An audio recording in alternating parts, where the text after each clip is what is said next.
Good morning, everybody. It's Vanessa, the Crafty Gemini, and in this video, I wanted to share with you kind of just a walkthrough of our milking routine, our morning milking routine here, and how we milk our Irish Dexter cow, Apple Jax. So she's about 4.5 years old. We've had her since she was a baby, so she's super friendly and is always used to being around humans. But we didn't plan on milking her because I'm currently milking another cow also who had a calf.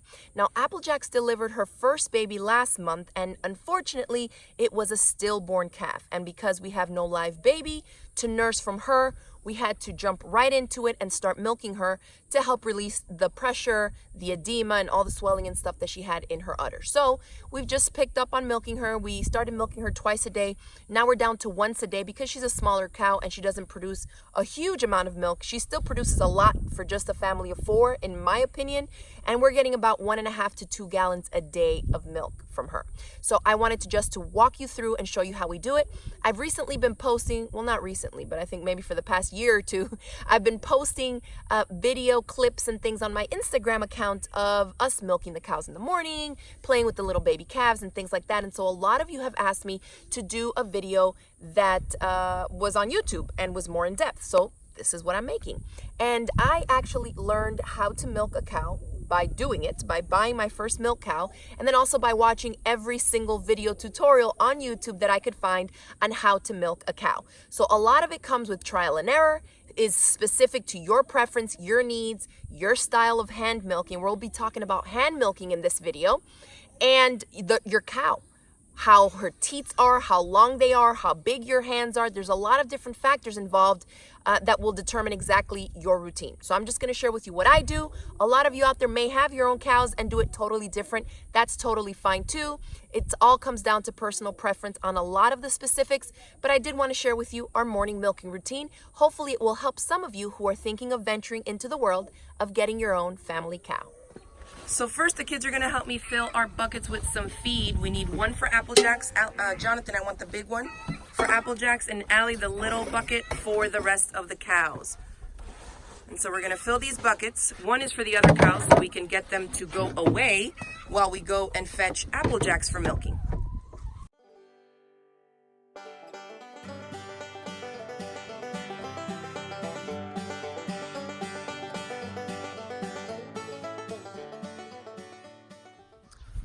So this is the current little herd we have.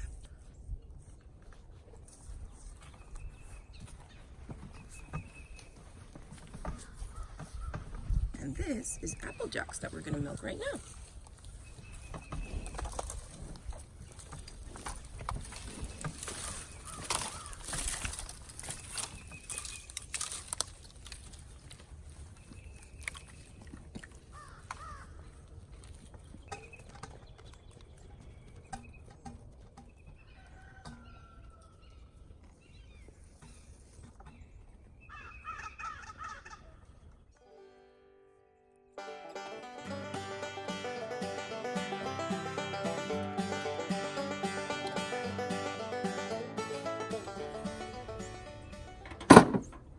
So I brush her down first, then I have a bucket here that's clean and I put a lid on it to keep everything from flying in it as we work and as we walk over here.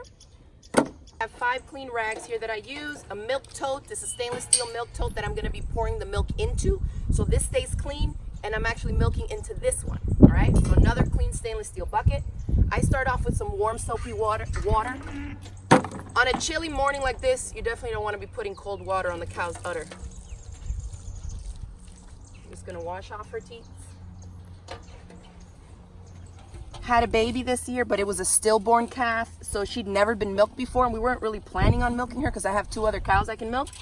But we had to jump into action because you definitely have to milk out all the milk that's in the udder when the baby's not here to nurse. So she's doing great. I've already trained her up for milking, and you can see she stands really nicely for me.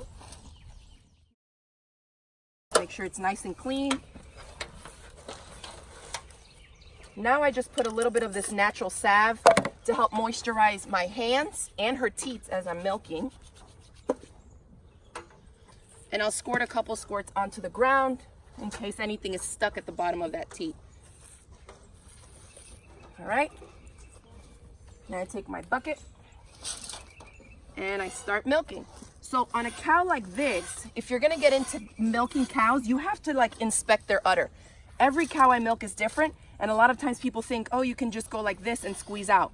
On this big teat that she has that's longer, I can wrap my hand all the way around it and squeeze milk out of it. This one is significantly shorter. I can do that, but only when it's almost empty. So right now, all I can do is take my thumb and forefinger, squeeze, and strip it out. So that's how, in this position, that's how I have to do this back one, is just by gripping with my thumb and forefinger and just sliding it down. Kind of like you're getting toothpaste out of a toothpaste roll, the last bit, and you're squeezing like that. That's how I have to do that one. And this guy, I can make a circle and then squeeze with my last 3 fingers. And this part is what people don't tell you. You just have to do it to practice. And it definitely takes some getting used to.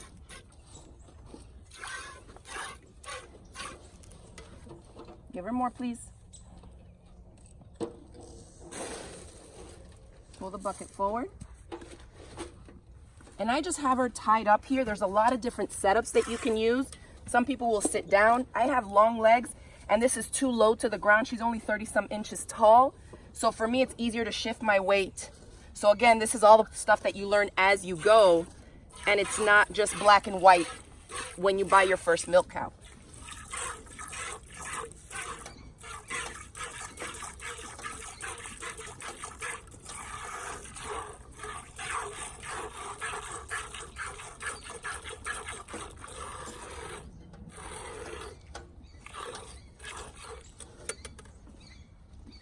Now, one thing to keep in mind when you're milking, especially if you have a kicky cow or one that likes to walk a lot, is that you have to watch how they shift their weight. If I see her shift her body weight that way, this leg is coming up, either to take a step or to try and kick me off of her. So instead of focusing on the milk, I'm more watching her body language and where she's shifting her weight.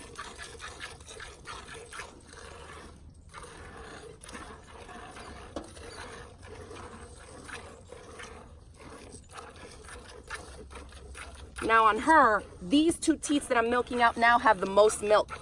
The other side doesn't have quite as much milk as this. So I usually try to milk this side out first because it takes longer.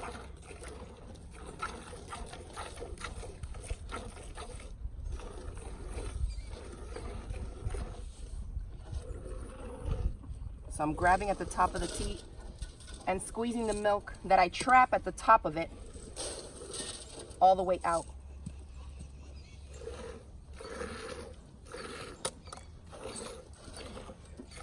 And when you do it fast and the milk comes out pretty quickly, you're pumping air into it. That's why you get that frothy look that you can see in the bucket here. But when you first start off, you're definitely not going to be fast. You get faster with time. And I have big hands, so when I have cows that have small teats, it's really hard to even grab my fingers around them, like grip a little bit. But you learn what you have to do to milk each cow because they're all different. All right, I have this much milk in here now, and I'm going to pour it off before I lose all this by her kicking something into it, into the milk tote. And every once in a while, pour off into this one.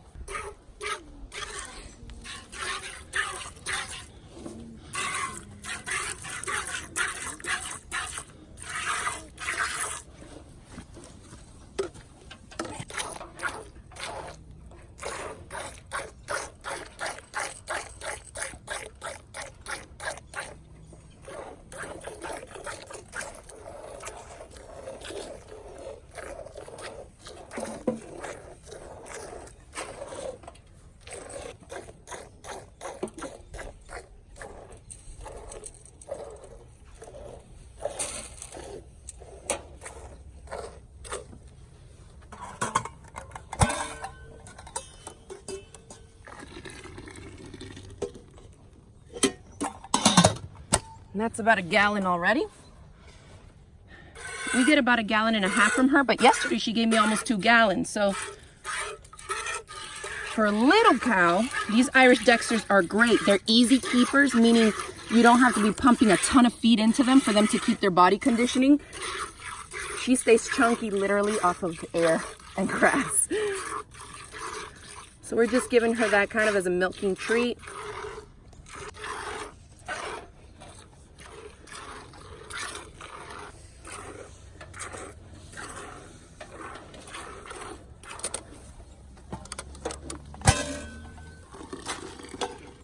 Well, you can start to see the teats getting a little bit wrinkled.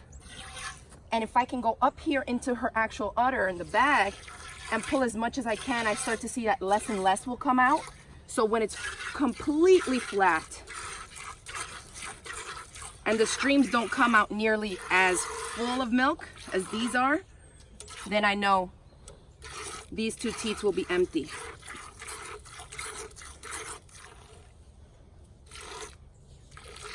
So you can see how it starts to get a little bit floppier. So they're not quite as tight as they were when I began.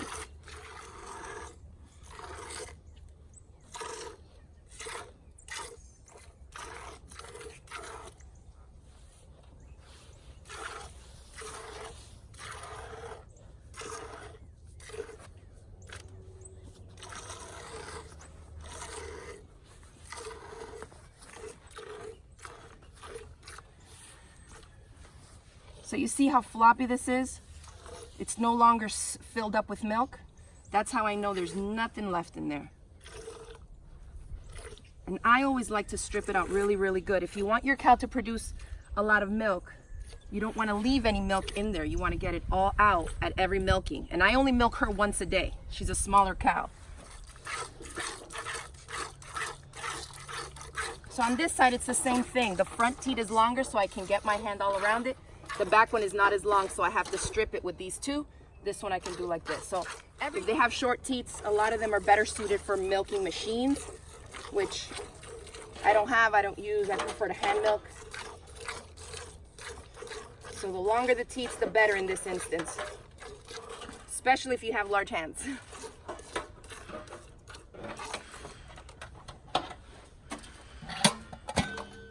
So we're getting close to 1.5 gallons here. All right, all four are pretty empty. When just little squirts like that come out, you know it's pretty stripped out. All right, I just squeeze it, brings the iodine into this reservoir.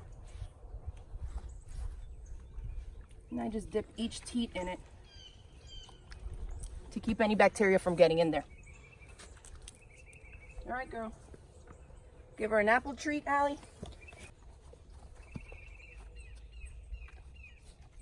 And then, John, you can unclip her. All right, so now we'll put her back with the rest of the cows. Good girl, look how little she is. I'm 5'8", and this cow's like down to here.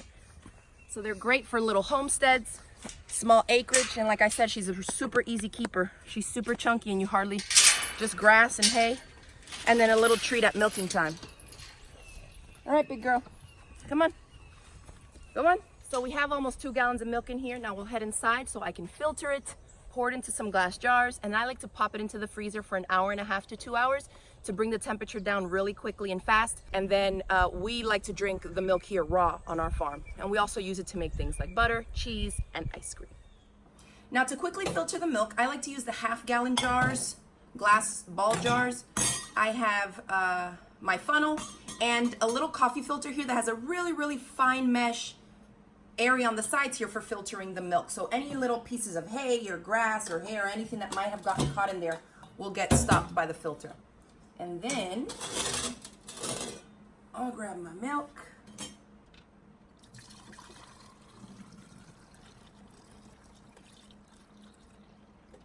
And there's a 1/2 gallon. And I use the plastic lids on these guys.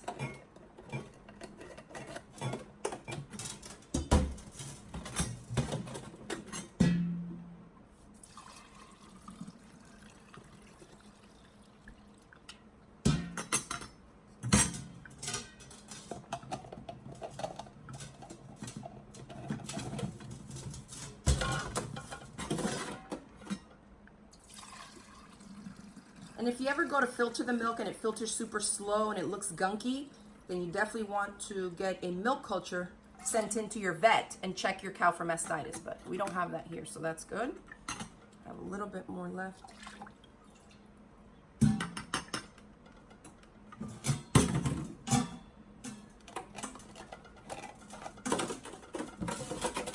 So now I'll pop these in the freezer. And I like to write the dates on my lids. This is a cool kind of crayon that writes on plastic and glass. My sister brought it for us back from Korea.